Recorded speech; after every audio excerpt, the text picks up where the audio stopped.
రాష్ట్రంలో కొత్త ట్యాక్స్ అమలవుతుందని చివరికి ఎన్నికల్లో నిల్చొని వైసీపీ అభ్యర్థులు కూడా వ్యాపారాల నుంచి బలవంతంగా డబ్బులు తీసుకొని ఎన్నికల్లో పోటీ చేయాలని ఆలోచన చేస్తున్నారని జనసేన పార్టీ నాయకులు పీతల మూర్తి యాదవ్ ఆరోపించారు. శనివారం విశాఖ పౌర గ్రంథాలయంలో ఏర్పాటు చేసిన మీడియా సమావేశంలో ఆయన మాట్లాడుతూ, ఇటీవల చోడవరంలో ఓ వ్యాపారం నుంచి వైసీపీ నేతలు టార్గెట్ చేసి అడిగిన సొమ్ము ఇవ్వలేదని వారి వద్ద ఉన్న అధికారాన్ని ఉపయోగించి భయభ్రాంతులకు గురిచేశారన్నారు.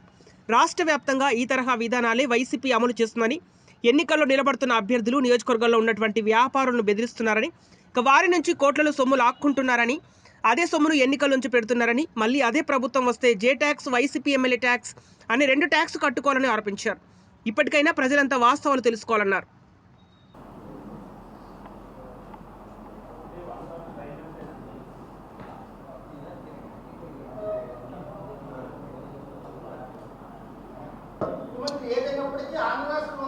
ఇప్పుడు ఇక్కడ విజయమ్మ గారు వచ్చినప్పుడు అలా మాట్లాడినప్పుడు విశాఖ ప్రజలు ఆదరించలేదా? విశాఖ ప్రజలు ఓట్లేయలేదా? ఓట్లేయపోతే విష ప్రచారాన్ని చేయడంలో వీళ్ళు ఓటమి భయం చెంది వీళ్ళు విష ప్రచారాలు చేస్తూ ఉన్నారు. దమ్ముంటే సీఎం రమేష్ గారి వ్యక్తిత్వం, సీఎం రమేష్ గారు చేసినటువంటి రాష్ట్రంలో తీసుకున్న నిర్ణయాల గురించి, ఆయన పాటుపడినటువంటి సందర్భం గురించి, రాష్ట్రానికి కోట్ల రూపాయల నిధులు తీసుకురావడంలో సీఎం రమేష్ గారు కీలక పాత్ర పోషించారు రాజ్యసభ సభ్యులుగా ఉన్నప్పుడు. కనీసం ఈ ముఖ్యమంత్రి కనీసం ఏ రోజైనా సరే ప్రత్యేక హోదా తీసుకురాగలిగారా? సీఎం పోలవరానికి నిధులు తీసుకురాగలిగారా? పోలవరం నిధులు కంప్లీట్ చేయడానికి సీఎం రమేష్ గారు పూర్తి స్థాయిలో ప్రయత్నం చేసి ఆయన సఫలీకృతమయ్యే సందర్భం ఉంది. అటువంటి సీఎం రమేష్ గారు ఇవాళ అనకాపల్లి పార్లమెంట్లో ఆయన అభ్యర్థిగా ఉండి ఇవాళ ఘన విజయం సాధించబోతా ఉన్నారు. దాన్ని వీళ్ళు జీర్ణించుకోలేక వీళ్ళు అవినీతి అరాచకాలు ఏవైతే ఉన్నాయో ఆ అవినీతి అరాచకాలు కప్పిపుచ్చుకోవడానికి ఇలాంటి కపట నాటకాలు ఆడుతూ ఉన్నారు.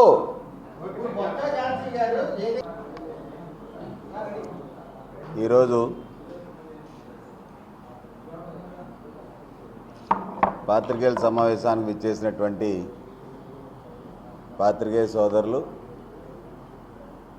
ఎలక్ట్రానిక్ మీడియా ప్రతినిధులు, ప్రింట్ మీడియా ప్రతినిధులు అందరికీ కూడా పేరు పేరున హృదయపూర్వకంగా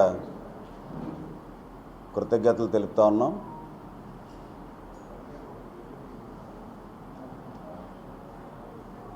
బీజేపీ, టీడీపీ, జనసేన కూటమి ఆవిర్భవించిన దగ్గర నుంచి కూడా కూటమి అభ్యర్థుల్ని ఏ విధంగా నైతికంగా దెబ్బతీయాలనేటువంటి వ్యవహారంలో అధికార వైసీపీ ప్రభుత్వం పెద్ద ఎత్తున కుట్ర పన్నుతూ ఉంది.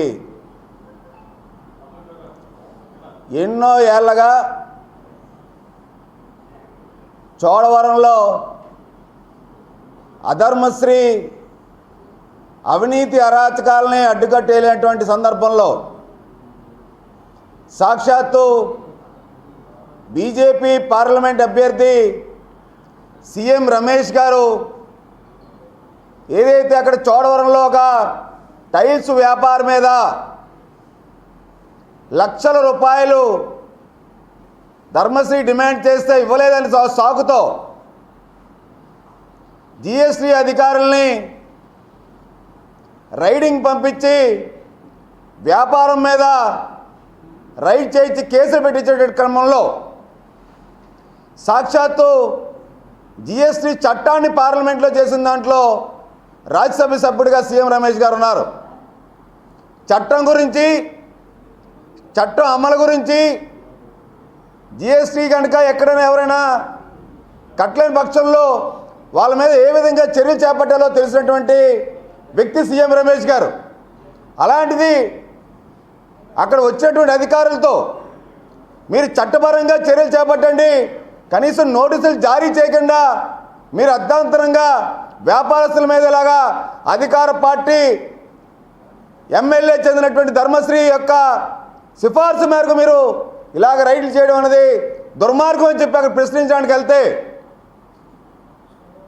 నిన్న ధర్మశ్రీ ఏమంటాడండి?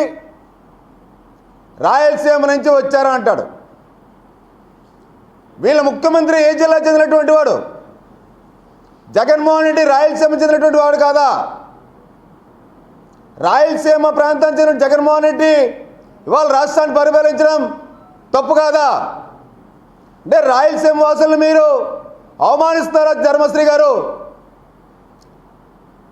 జిల్లాలో మొట్టమొదటిసారి ధర్మశ్రీ ఆగడాలని, అరాచకాలని అడ్డుకట్టు వేసి వ్యాపారస్తులకి, సామాన్యులకి అండగా నిలబడడానికి బీజేపీ అభ్యర్థి సీఎం రమేష్ గారు అక్కడికి వెళ్తే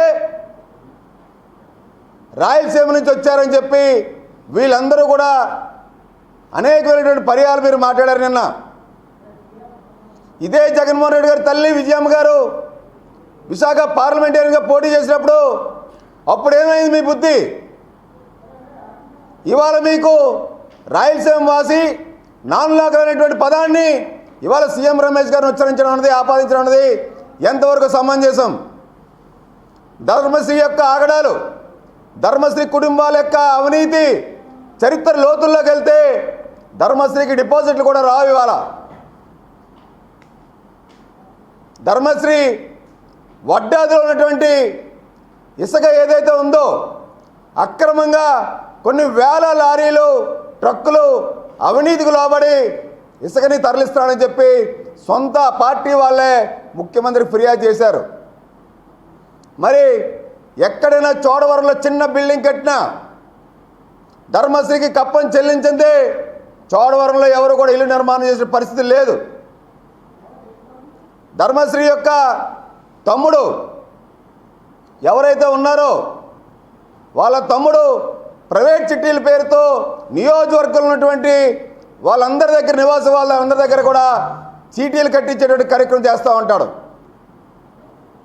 ఒక అధికారులు పోస్టింగ్లు వేయాలంటే, ఉద్యోగాలు వేయాలంటే లక్షల రూపాయల ముడుపులు తీసుకున్నారన్నది నియోజకవర్గం అంతా కోడేకి వస్తుంది. సాక్షాత్తు వైసీపీ బుచ్చేపేట నాయకులందరూ కూడా ముఖ్యమంత్రికి లేఖ రాశారు. ధర్మశ్రీ అవినీతిని, అరాచకాలను మేము భరించలేకపోతున్నాం, పార్టీకి చెడ్డపేరు వస్తుందని చెప్పి. అలాంటి ధర్మశ్రీ ఏ మచ్చ లేనటువంటి ప్రజల కోసం భారతీయ జనతా పార్టీ అభ్యర్థిగా సీఎం రమేష్ గారు అక్కడ జరుగుతున్నటువంటి అరాచకాన్ని అడ్డుకోవడానికి వెళ్తే మీరు ఆయన మీద నిందలేయడం అన్నది హాస్యాస్పదం.